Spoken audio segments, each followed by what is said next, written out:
তো বন্ধুরা, আজ আমি তোমাদের দেখাতে চলেছি নদিয়া জেলার একটি জনপ্রিয় ফুটবল টুর্নামেন্ট, যেটা পরিচালনায় ধুবুলিয়া ইউনাইটেড এফসি। একদম গোহাটার অপোজিট সাইডে ধুবুলিয়া মিশন মাঠে এই টুর্নামেন্ট। তোমরা দেখতে পাচ্ছ আজকে ড্রোন ভিউর মাধ্যমে কত সুন্দর পরিবেশ, আর দেখতে পাচ্ছ মাঠে যে হাজার হাজার ভিড়ের এই দর্শক একটি উৎসবমুখর পরিবেশ তৈরি করেছে।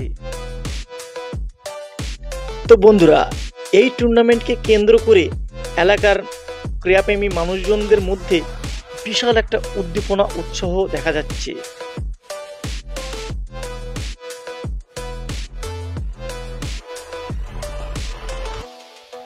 তোমরা দেখতে পাচ্ছ ওপর থেকে এই ড্রোন ভিউ কত সুন্দর লাগছে, আর দেখতে পাচ্ছ এখানকার দর্শকদের। ধুবুলিয়ার এই জনপ্রিয় ফুটবল টুর্নামেন্টে শুধু নদিয়া ডিস্ট্রিক্ট নয়, ব্যারাকপুর, ব্যান্ডেল, বিভিন্ন প্রান্ত থেকে টিম ছুটে এসেছিল। এই খেলায় চ্যাম্পিয়ন হলো ধুবুলিয়া ফ্রেন্ডস জোন, এবং রানার্স আপ হলো ধুবুলিয়া জয় ভবানী। এখানে শুধু দেখতে পাচ্ছ তোমরা ওপর থেকে সেই ড্রোনের ভিউ।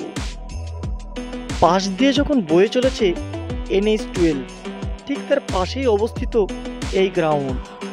ধুবুলিয়ার এই ফুটবল টুর্নামেন্ট শুধু খেলা নয়, বরং এলাকার সংস্কৃতি ও ঐতিহ্যের অংশ হয়ে দাঁড়িয়েছে। প্রতি বছর এই সময় এই টুর্নামেন্ট দিয়ে থাকে এই ইউনাইটেড এফসি ক্লাব। এই ক্লাবের মূলত উদ্দেশ্য স্থানীয় তরুণ প্রজন্মকে খেলাধুলায় আগ্রহী করে তোলা এবং ক্রীড়া প্রতিভার বিকাশের সুযোগ দেওয়া এবং সমাজের ঐক্য গড়ে তোলা। তাই আশপাশ প্রতিভাবান প্লেয়ার এবং দেখা যাচ্ছে মাঠের অনেক ফরেনার প্লেয়ার, যারা এই বাঙালি প্লেয়ারগুলো কিন্তু অনেক লড়ুকভাবে তাদের প্রতিভা দেখাচ্ছে। তো বন্ধুরা, এখানে দেখতে পাচ্ছ তোমরা এই দর্শকগুলিকে, এরা কিন্তু নিজের খরচে কিন্তু গাছের ওপর মাচা করেছে। অনেকজন গাছ থেকে, অনেকজন কিন্তু দেখতে পাচ্ছ বাড়ির ছাদ থেকে কিন্তু খেলা দেখার জন্য মগ্ন হয়ে রয়েছে।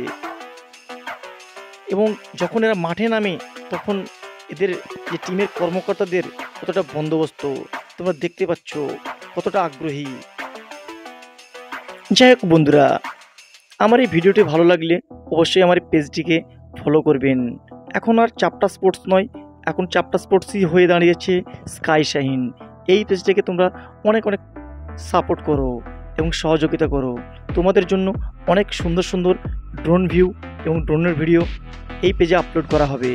তাই এখনও যারা ফলো করেনি, প্লিজ পেজটিকে টুক করে ফলো করে আসুন। আর এতক্ষণ আমার এই ভিডিও দেখার জন্য অনেক অনেক ধন্যবাদ।